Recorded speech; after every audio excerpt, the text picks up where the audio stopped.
வாயா பாட்டி பார்த்து பேசுனியா? பார்த்து பேசிட்டேன். முதல்ல அவர் கொஞ்சம் தயங்கினாரு. அந்த இடத்துக்கு 4-5 பேர் போட்டி போடுறான், ஓ இடம் இடங்கிறான், இதை எப்படி நான் வாங்குறேன்னு என்கிட்ட கேட்டாரு.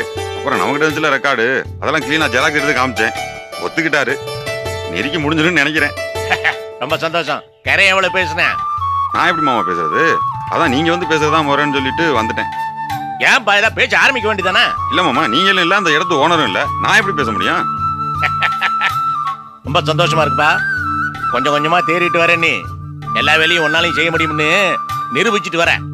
அந்த ஆளு கரையை முடிஞ்சா கணிசமா கமிஷன் தரேன்னு சொல்லி இருக்காருல்ல. ஆமா, ஞாயிறுக்கெல்லாம் உருகி போய் பேசிட்டு இருந்தாரு.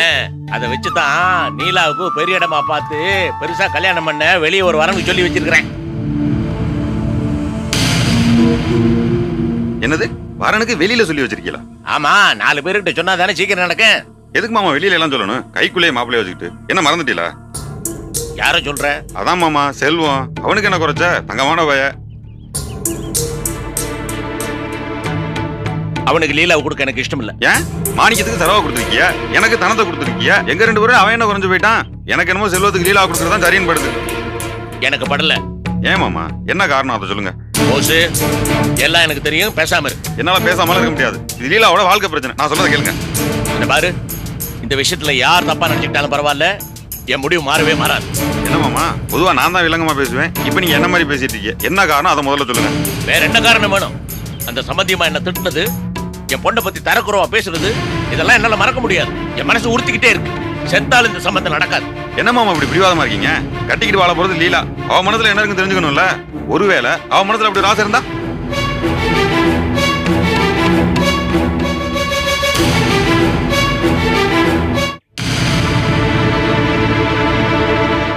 ஏமாமா, நான் உங்ககிட்ட வந்து சொன்னேனா எனக்கு யார் மேலயாவது விருப்பம் இருக்குன்னு? நீங்க பாட்டு கொளறீங்க. என்ன லீலா? மாமா, எனக்கு எங்க அப்பாவோட பேச்சு தான் முக்கியம். தான் தோன்றித்தனமா முடிவு எடுக்கிற மாதிரி எங்களை வளர்க்கல. எங்க அப்பா யார பார்த்து எனக்கு கட்டி கொடுத்தாலும் நான் அதை சந்தோஷமா ஏத்துப்பேன். கேட்டுக்கிட்டியாடா? என் பொண்ணுக்கு மெட்ராஸ் பொண்ணுக்கு மாதிரி இல்ல. நான் கிழிச்ச கோட்டை தாண்ட மாட்டாங்க. புரியாம நீ பாட்டு கத்திட்டு இருக்க. ஏங்க, நீங்க எதுக்கு ஒண்ணுமே தெரியாம நடுவுல புந்து குழப்பறீங்க? அனாவசியமா எதையாவது சொல்லி அவசியம் வாங்கி கட்டிக்கணுமா? நல்லா வந்து சேர்ந்தீங்க. இத பாருங்க, எங்க வீட்டு பொண்ணுங்களுக்கு இந்த லவ் கிவ் எல்லாம் தெரியாது, தெரிஞ்சுக்கோங்க.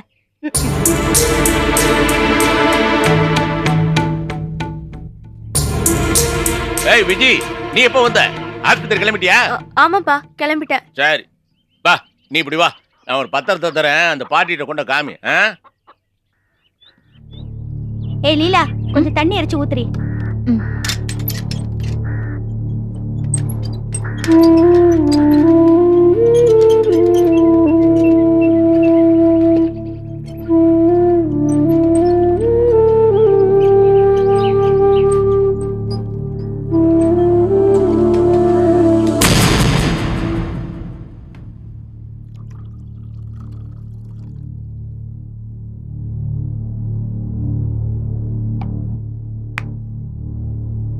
என்ன விஜி, வீட்ல ஏதாச்சும் பேசுனியா?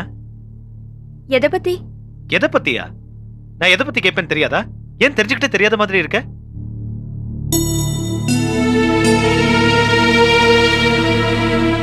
உங்களுக்கு என்ன பதில் சொல்லணும்னு தெரியாம தான் அப்படி கேட்டேன். நம்ம என்ன குழந்தைங்களா? என்ன பதில் பேசுறதுன்னு தெரியாம நிக்கிறதுக்கு? ஏன் கண்ணாமூச்சி விளையாடணும்? எனக்கு ஒன்றும் கண்ணாமூச்சி ஆடணும்னு விருப்பம் இல்லைங்க. எங்க வீட்டுல நடக்கிறத பார்த்தா எனக்கு ரொம்ப குழப்பமா இருக்கு. குழப்பமா? என்ன நடந்துச்சு? வீட்டுல லீலா அக்காவோட கல்யாண பேச்சு வந்துச்சு. போஸ் மாமா செல்வத்துக்கு லீலாவை கல்யாணம் பண்ணலான்னு பேசினாரு. ஆனா அப்பாவுக்கு விருப்பம் இல்லைன்ற ஒரே காரணத்துக்காக லீலாக்கா தன்னோட லவ்வைய வேண்டான்னு சொல்லிட்டா. வீட்டுல இப்படி ஒரு சூழ்நிலையில நான் இப்படி நம்ம காதலை பத்தி வீட்டுல சொல்ல முடியும்? அப்படியே மீறி சொன்னாலும் சம்மதிப்பாங்களான்னு எனக்கு சந்தேகமா இருக்கு. அப்படின்னா இதுக்கு என்ன வழி சொல்லு விஜி. இது எல்லாத்தையும் மீறி நம்ம 2 பேரும் எப்படி ஒண்ணு சேர போறோம்? விஜி, திரும்ப திரும்ப யோசிச்சாலும் இதுக்கு ஒரு வழிதான் பெஸ்ட்னு தோணுது. என்ன வழி? அதான் அன்னைக்கே சொன்னேனே, நம்ம 2 பேரும் சத்தம் இல்லாம கல்யாணம் பண்ணிப்போம். அதான் ஒரே வழி.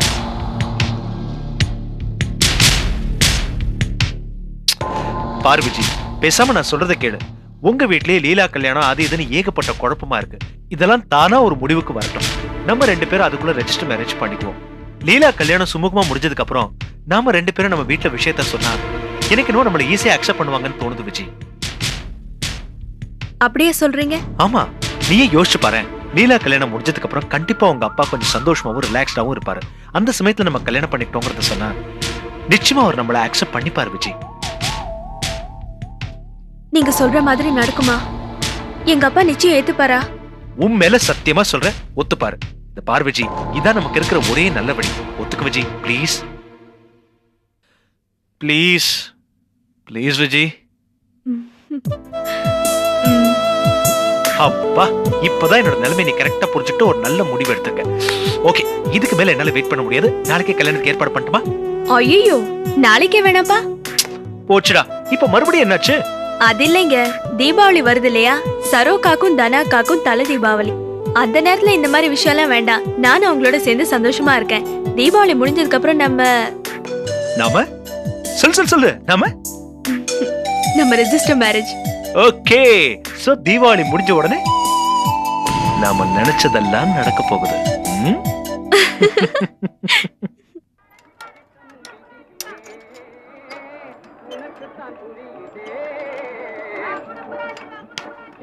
மனதில் கொள்ளு, நீ அர்த்தை பேச்சு தந்தேன்.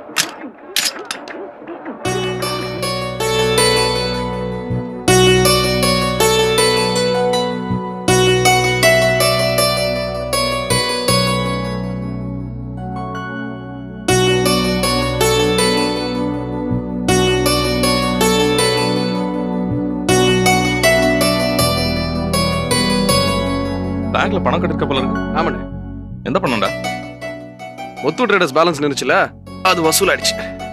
பரவாயில்லையே, அவன் சரியான ஜவு பாட்டியாச்சா?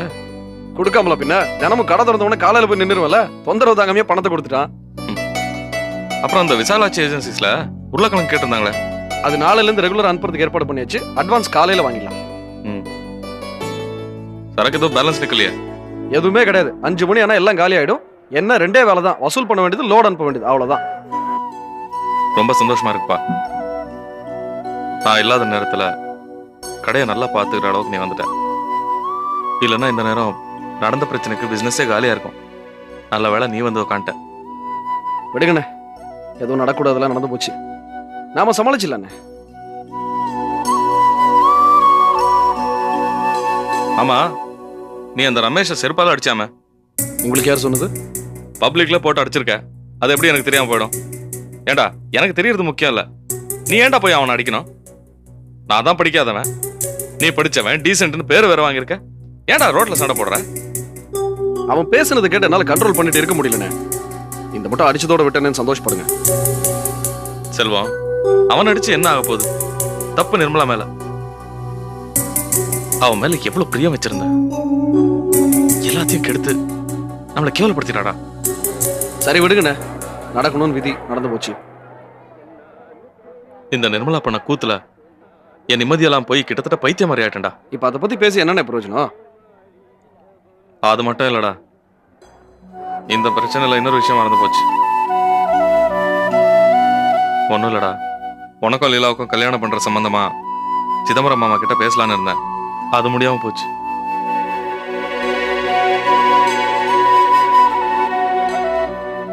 இந்த விஷயத்துல சிதம்பரம் மாமாக்கு கொஞ்சம் தயக்கம் இருக்கிற மாதிரி தெரியுது.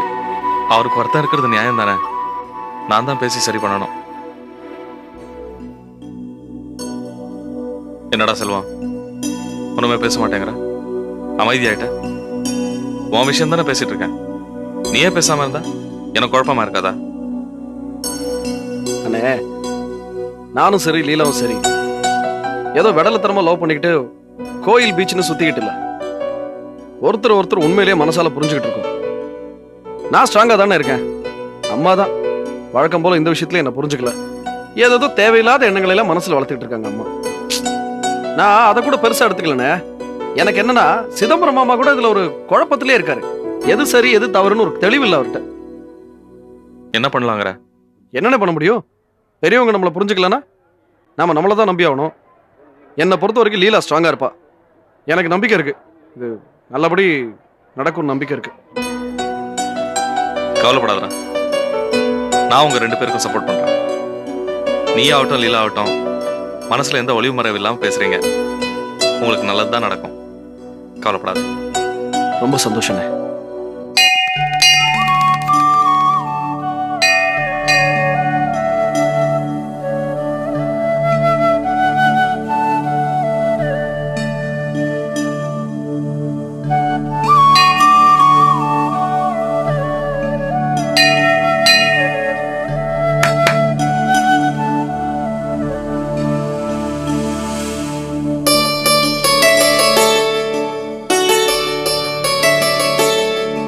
நல்லா இருக்கீங்களா? ஓஹோ, இன்னைக்கு மௌன விரதமா? என்னைக்காவது ஒரு நாள் மனசை விட்டு பேசலான்னு பார்த்தா முடியாது போல இருக்கே.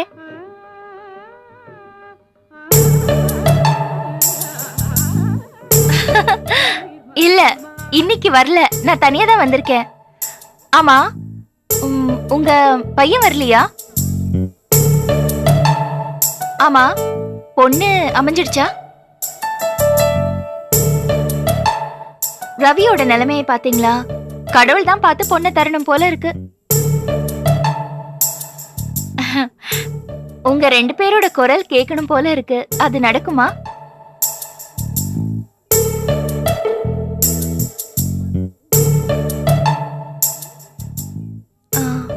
வீட்டுக்கா? இன்னொரு நாளைக்கு வரேனே. சரி, வரேன்.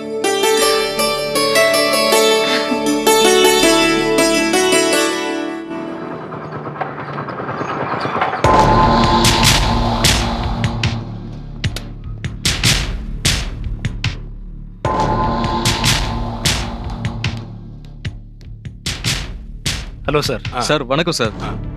தம்பி, யார் நீ? என்ன விஷயம்? ஐயோ, என்ன சார் ஞாபகம் இல்லையா? அப்போ வந்தேன் சார், இந்த ரெஜிஸ்டர் மேரேஜ் பண்ணணும்னு சொல்லிட்டு. நல்லா ஞாபகப்படுத்தி பாருங்க சார். அடடா, ஆமையா, அது எனக்கு மறந்து போட்டியா? சார், எப்படியாவது நீங்க தான் தயவு பண்ணி என் கல்யாணத்தை நடத்தி வைக்கணும். யோ, என்னையா உன் மாமனார்ட்ட கேக்குற மாதிரி என்கிட்ட கேக்குற?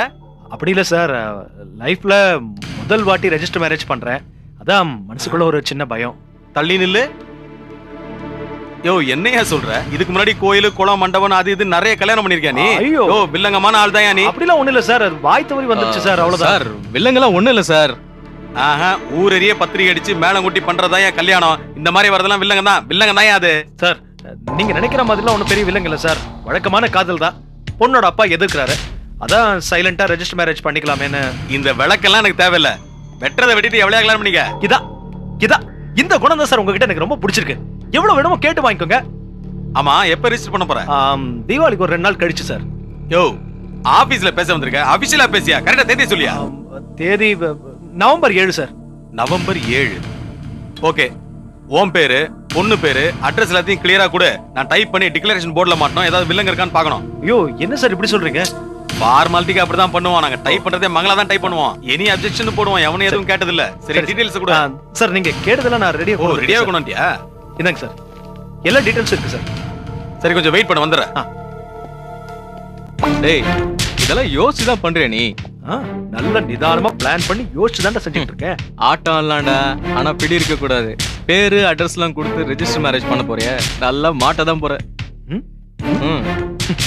என்ன கையாட்டிட்டு இருக்க? ரெஜிஸ்டர் மேரேஜ் ஒரு பெரிய எவிடன்ஸ், தெரியுமா உனக்கு? தெரியும்டா, ஆனா ஒரு காரியம் பூர்த்தி ஆகணும்னா இதெல்லாம் செய்ய வேண்டியிருக்கே. உனக்கே நல்லா தெரியும், நான் நினைச்சதை சாதிக்கணும்னா என்ன வேணாலும் செய்வேன். அவ்வளவு சீக்கிரத்துல நீ தப்பிச்சிடலாம்னு நினைக்காத. ரெஜிஸ்டர் மேரேஜ் பண்ணிட்டா அவனை சும்மா விட்டுருவாளா? ஏய், அவளை பத்தி உன்னோட எனக்கு நல்லாவே தெரியும்டா. இந்த வெக்க கேட்ட போய் வெளியில சொல்ல முடியும்? என்ன ஒருத்தன் கெடுத்துட்டா நான் வெளியில போய் சொன்னா அவளுக்கு தான் அசிங்கம்னு அவளுக்கு நல்லாவே தெரியும்டா. அவ வீட பொறுத்த வரைக்கும் இந்த விஷயத்தை பத்தி வாயே திறக்க மாட்டான். பிரச்சனை ரொம்ப ஜாஸ்தி ஆயிடுச்சுன்னா தற்கொலை பண்ணிட்டு செத்துருவா. டேய், நீ வேணா பாரு, இந்த பிரச்சனையை பத்தி நீங்க போய் யாருக்கிட்டையும் சொல்லாதீங்கன்னு சொல்லுவாளே தவிர அவளா போய் யாருக்கிட்டையும் சொல்ல மாட்டான். அதுவும் இல்லாம அவளை கேவலமா கெடுத்துட்டேன்னு அவளுக்கு நல்லாவே தெரியும்டா. அதுக்கப்புறம் எப்படி என்னோட மனசார வாழ்வா? சொல்றத நல்லா புரிஞ்சுக்கடா. நான் எதையுமே பிளான் பண்ணி தான் செய்வேன் சார். வெட்டுறத விட்டு. சார், என்னங்க சார்? கரெக்டா இருக்குல்ல? கரெக்டா இருக்கு சார். கையெழுத்து போடு. இங்க ஒன்று போடு. இங்க ஒன்று.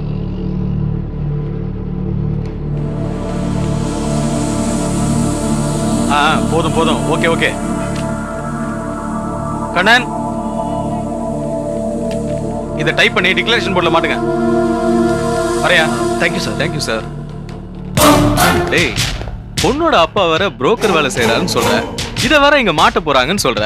அவரு பல வேலை விஷயமா இங்க வந்து போற ஆளு, ஏதோ மாட்டிக்கு போற உனக்கு பயமே இல்லையாடா? யாரா இவன்? அப்படியே படிச்சா படிச்சுட்டு போட்டுமே, பயப்பட வேண்டியது நான் இல்ல அவன். வா போலாம்.